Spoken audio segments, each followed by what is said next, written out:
Welcome back to Diving Deep with Deepak and Darrah, where we make the deep relatable and translatable into your life in a pretty quick amount of time. Deepak, I want to talk about synchronicities today. It's something that you've mentioned a lot. Can you tell us more about what a synchronicity is and how we identify them? Okay, so if you look at the word synchronous, it means synchronized, right? Synchronicity. So synchronized in time. Then if you look at another word called meaningful coincidence, which is frequently associated with the word synchronicity, then coincidence means many incidents happening all at the same time. Okay, so actually meaningful coincidence simply means a coincidence that has meaning to you, personal meaning to you. And that's also referred to as synchronicity. The one person who spoke about this extensively in the last century was Carl Jung, the Swiss psychologist, who was also more than a psychologist. I would say he was, if in today's terms, I would call him a transpersonal psychologist. He understood the collective unconscious, he understood archetypes, he was a student of spirituality, and so on. He also wrote a book with, I forget the name of the book, but with Wolfgang Pauli, who was one of the pioneers of quantum mechanics, along with Max Planck and all the great pioneers of quantum mechanics in the last century, such as Niels Bohr, etc., etc. And so they wrote a book about unconscious and dreams and coincidences and synchronicity. That was almost, I would say, 80 years ago. Since then, a lot of people have become interested, but what people don't know is that synchronicity has been spoken about in spiritual traditions for thousands of years, particularly Eastern spiritual traditions. And there's a Sanskrit word for it. It's called Ritam Bhara Pragya. So Ritam is the word in Sanskrit, which is the origin of the English word rhythm. Rhythm, harmony, symphony. Bhara means full of, and pragya, the mind.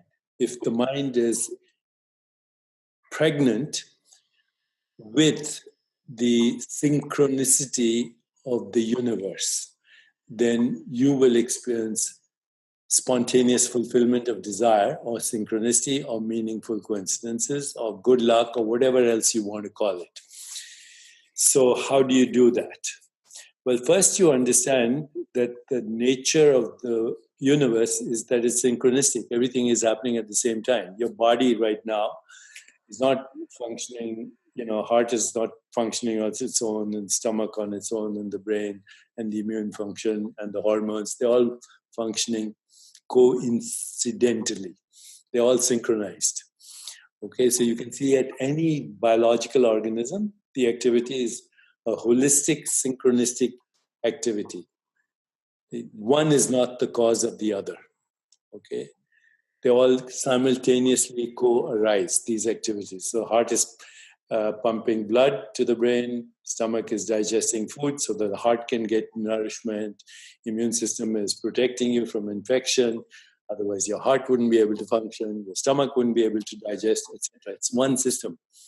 You look at the universe, it's also the one system. Whatever you think of the universe doing right this moment, dark energy, dark matter, space-time, and singularities and everything, galaxies and force fields and atoms and particles.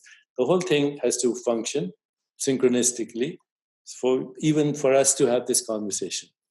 So what we call cause and effect is actually an illusion because we can't see the whole picture.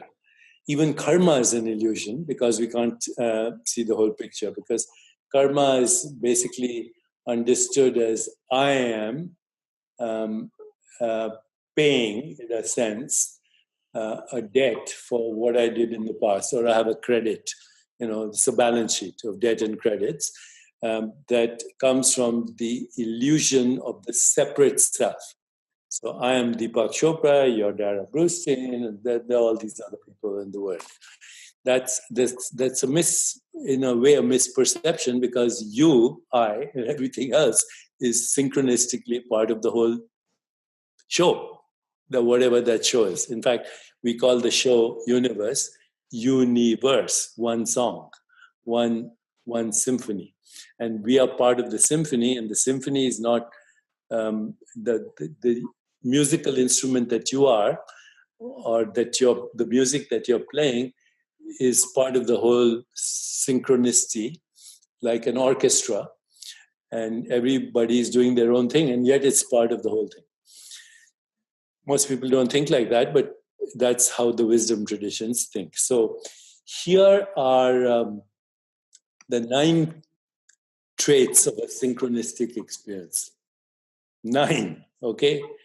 Now, number 1, it's a conspiracy of what seem to be improbabilities. Okay, so you're surprised. You're thinking of someone and they call you on the phone. Or you're thinking of, I have the desire for chocolate ice cream, and your neighbor drops in and said, I brought you some chocolate ice cream.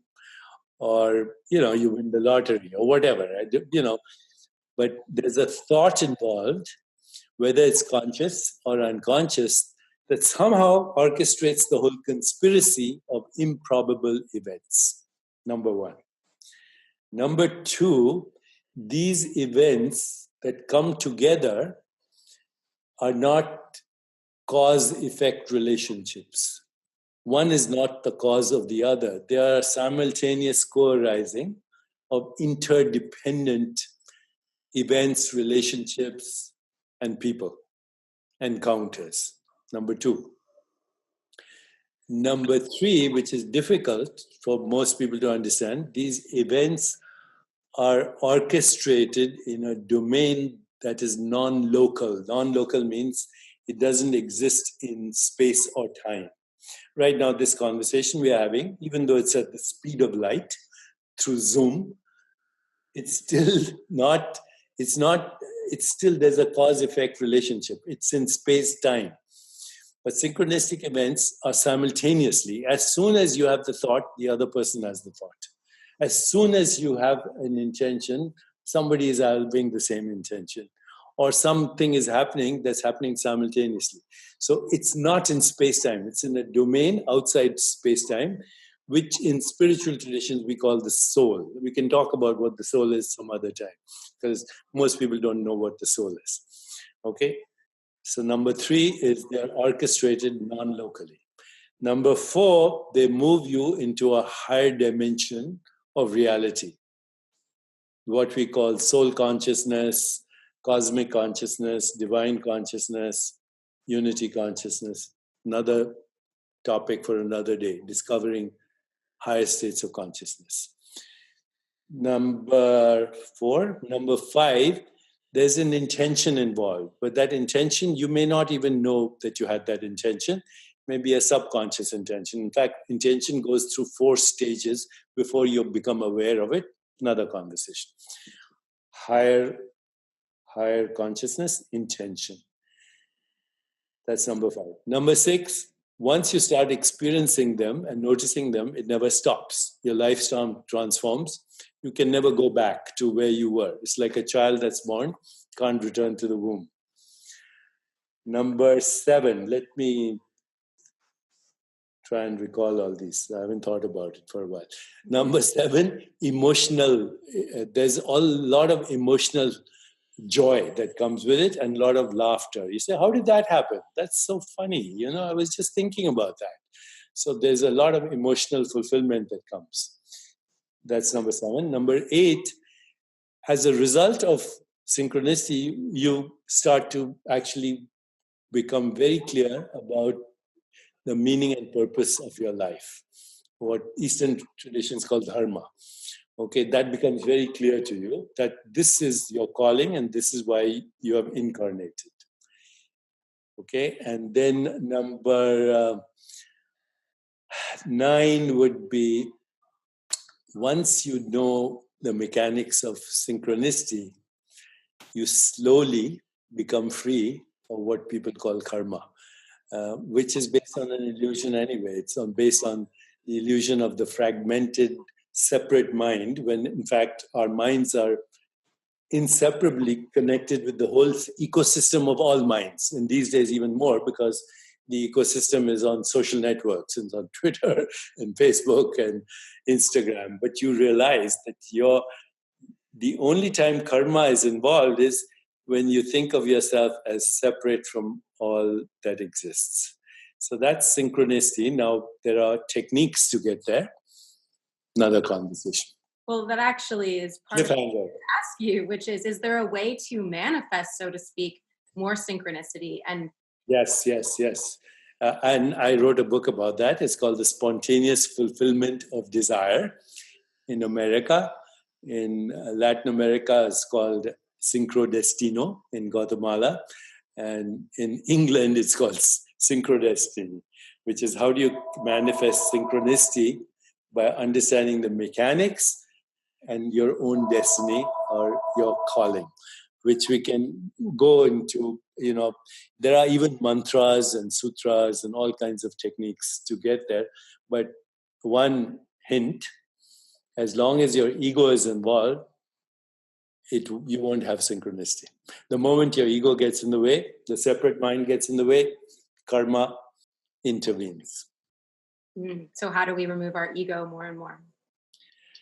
Okay, I'll tell you very briefly. Fighting the ego is the ultimate melodrama of the ego. So the ego cannot get rid of the ego, which is what people say, I'll fight my ego. Whenever you feel separate, which is what ego is, me and the other. There's me and there's the rest of the universe, which is obviously not true. Okay, what we call me is also an activity of the universe, and it's moreover a synchronistic activity of the universe. So whenever your ego gets involved, then what happens is your body feels tight. I say that most people who have a lot of ego melodrama, they are also constipated because all their body is tight. The sphincters are tight, and their body feels tension. It's contracted. You can see it in their body language. Their body, they don't smile. Their facial expression is worried. Their body language is contracted. Their eye movements, they don't look you in the face. The tone of voice is worried. It's a contraction. The ego is a contraction. Non-locality is infinite. There's no boundaries to non-locality. So when you feel tight anywhere in your body, ego is acting up and it's localizing in one of those 7 chakras. And if it's been going on for a long time, then it might localize in a neck ache or a backache. Then it's been going on for a long time. So your body reflects your ego. The lighter your body feels, the less tension it is. And ultimately, if you have this experience, when you're totally joyful or somebody is madly in love or they're focused on something or they have a transcendent moment, then there's no ego. There's no awareness that you have a body, actually, because the body is another human construct. It actually doesn't exist. It's just a continuum of sensations, images, feelings, thoughts, perceptions that you say, that's my body. But there's no such thing. Another conversation. So lightness of being. And if you do have the ego, which I used to, go to Canada, I'll give you an example, and still go to Canada a lot. But I don't have this problem right now. I used to. I had it once and then it kept repeating itself. The immigration officer would tell me, why am I there? And they would question me a lot. And, my ego would say, don't you know who I am? I've written 85 books. You should know who I am. You shouldn't be asking me these questions. And the more I thought about that, the more I was pestered. And, then finally I realized I was putting out that energy, right? And so the final time it happened, then the immigration officer called I was standing in the immigration line, and I saw the person ahead of me cleared. So I started to walk towards the immigration officer, and she looked at me. She said, "You don't come here until I call you." And, it was kind of a rude statement. And I said, what did I do to deserve that kind of response? And I realized that I must be putting out the same energy I've always put out. And I felt it right here in my gut. So instead of arguing or even thinking about what the situation was, all you have to do is put your awareness on the localized discomfort and envelop it in who you really are, which is this infinite consciousness without boundaries. And then keep your awareness there until this literally burns itself out and gets merged into that infinite consciousness. And I did that, and she smiled. She said, "I'm sorry, can you please come?" And she didn't ask me any questions right through, and I've never had the situation again. So anytime your ego acts up, focus on the body part, which is being tense. Keep your awareness there. Don't even think about it. Just keep your awareness till it dissolves in the field of infinite being, which you really are. That's the start. Step one. Maybe I'll be getting less massages once I start focusing on releasing the tension in my body. Yeah, you don't have to release or anything. Just keep it there without judgment till it burns away. Thank you. So we're going to shift now to our secondary question, which is very different than our first. Today, my question for you is, if you were to have your perfect dinner party with the perfect guest list, let's say 5 other people, dead or alive, who would they be? I would probably get, it's just my thing, I would get Jesus Christ, the Buddha, Mother Teresa, Joan of Arc, current Dalai Lama, Marilyn Monroe, and maybe you. So you could also, we could do a podcast on it or something. We'd film it. What would you all eat for dinner? I would ask everybody what their favorite dish is, and then we would manifest. That sounds pretty epic. I wonder if Jesus would bring bread, wine, and fish. Get it? Yeah, and I bet you know the whole story about the wine, right? Yes. He poured water and suddenly it was wine. Yep. You know why? No. Because there was a lot of yeast in those jars. It's a little less magical sounding that way. Huh? It turned into wine. You put yeast into anything, including orange juice or, what do you call hops, and you can get beer or wine. Similarly, with the manna that fell from heaven when Moses was in the desert. Yep. I think that was some ayahuasca there, something there. I want to do more conversation. Remember the manna from heaven was basically fungus mostly. True. It was so basically manna is shrooms. Yeah, manna is true, as is LSD, as are mushrooms, as is ayahuasca. Fascinating. Are all these other means to. They're actually authentic means to navigate a non-local domain of consciousness, if done properly. I've never done ayahuasca, but should we do an episode on it together? If you want. I've done everything that there is to do, so I can say, been there, done that. And actually, frankly speaking, I'm done with all of that. Yes, you've moved beyond. Well, fascinating. That sounds like an epic dinner party. I look forward to the invitation. Okay. We're going to get Maybe lost. we'll have to do it with our subtle bodies, and that's another topic we should talk about. Okay, great. Because the subtle body is more real than the physical body. We will. Well, everyone, stay tuned for episodes on the subtle body and everything else that we teased in this episode. If you liked this, like this episode, comment, let us know what you loved and what we can do more of and what questions you'd love us to answer. Subscribe to our channels if you want to see our weekly postings that'll come out fresh. We also have a freebie for you. It's a 40-minute guided meditation as well as workshop on how to live a more meaningful life. And lastly, we both post daily on Instagram and Twitter with other things to help you out. I am Darrah B, and this is Deepak Chopra, and you can find us there. We'll see you next time.